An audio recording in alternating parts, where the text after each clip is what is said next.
presidential bet and Senator Manny Pacquiao says President Rodrigo Duterte was probably hesitant to endorse a candidate for the presidency because it would put his daughter in a tight spot.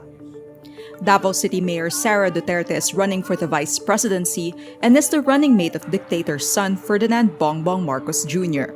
Asked to explain further, Pacquiao speculates the president surely has someone he wants to endorse, but circumstances were not favorable because of Sara's running together with Marcos Jr. May gusto siyang i-endorse pero tahimik na lang siya, neutral na lang siya dahil ayaw niyang maano naman yung anak niya. Pacquiao adds, one thing he is sure of is the president's extreme abhorrence for drugs and corruption. Kilala ko si Presidente. Kilala ko, kaibigan ko yan. Pag sinabi niyang ayaw ng corruption, ayaw niya ng drugs. Ayaw na talaga ng drugs. Illegal drugs.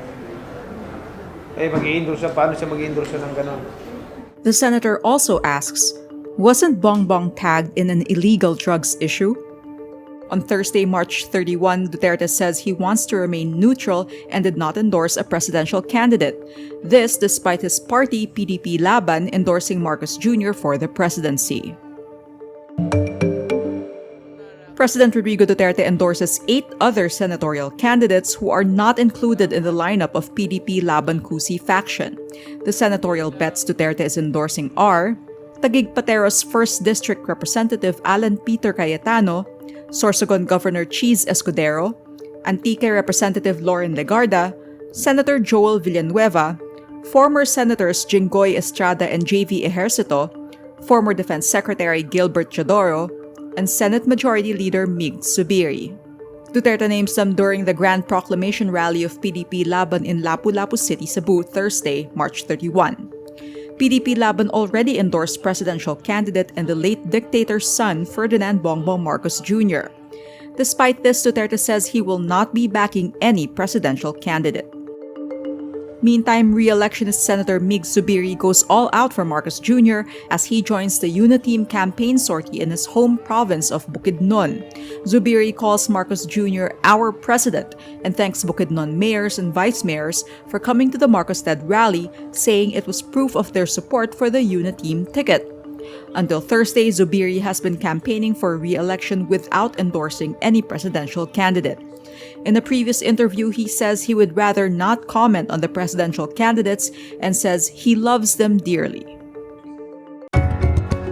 Need more context, clarity, and perspective? Get the full picture with Rappler Plus. With exclusive content and events, you'll get an opportunity to discuss issues with reporters, experts, and featured guests while helping Rappler continue its fearless journalism. Join now. Top officials of election software provider Smartmatic assure the Commission on Elections or Comelec an alleged security breach did not involve the conduct of the 2022 polls. Controversy on the supposed breach reignited after Senate President Vicente Soto III and Senate Electoral Reforms Panel Chairperson Amy Marcos claimed on March 17 Smartmatic's system was compromised. This conclusion was supposedly established during a closed-door session organized by the Joint Congressional Oversight Committee. Comelec Chairman Saidamin Pangarungan says on Friday, April 1, Smartmatic representatives informed him the alleged breach involved the firm's internal organization and activities. They assured us that the security of the ballot, the configured e-stick card, were not compromised by that leakage.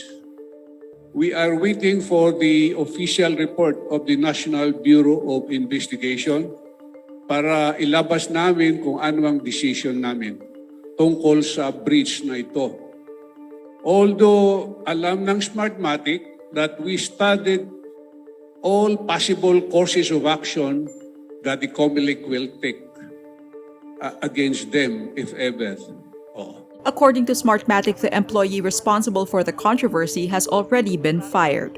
Smartmatic has yet to submit to the Comelec a copy of its internal investigation report, which the poll body demanded from the poll automation contractor. Pangarungan also makes it clear to Smartmatic that the incident should not be repeated. The University of the Philippines Diliman University Student Council endorses the tandem of Vice President Leni Robredo and Senator Kiko Pangilingan. In a Facebook post, the UP Diliman Student Council announces it has passed resolution number 2022-03 to endorse the bid of the tandem. It states the endorsement is premised on the broad desire to defeat the Marcos Duterte alliance and on significant points of unities on people's issues. Robredo and Pangilinan, who are running on a platform anchored on fighting corruption and poverty, are both UP graduates. In October 2021, all 7 UP University Student Councils opposed the presidential bid of dictator's son Ferdinand Marcos Jr., who is leading in pre-election surveys on presidential candidates. In the 2016 elections, UP Diliman political parties banded together to oppose the vice presidential bid of Marcos Jr. An Oscars producer says Los Angeles police were on site and ready to arrest actor Will Smith after slapping Chris Rock during the awards ceremony. In an interview with ABC's Good Morning America, producer Will Packer says authorities did not take any action because Rock declined to press charges. Packer says police discussed options with Rock at the time, but the comedian was dismissive and insisted he was fine. During the live Oscars telecast, Smith strode up to the stage after Rock made a joke about the appearance of Smith's wife, then smacked the comedian's face. Smith apologized to Rock, producers, and viewers in a statement on Monday, saying he had reacted emotionally. Rock's joke about Smith's wife, Jada Pinkett Smith, made a reference to the 1997 film G.I. Jane, in which actress Demi Moore shaved her head. It was unclear whether Rock was aware that Jada Pinkett Smith has a condition that causes hair loss.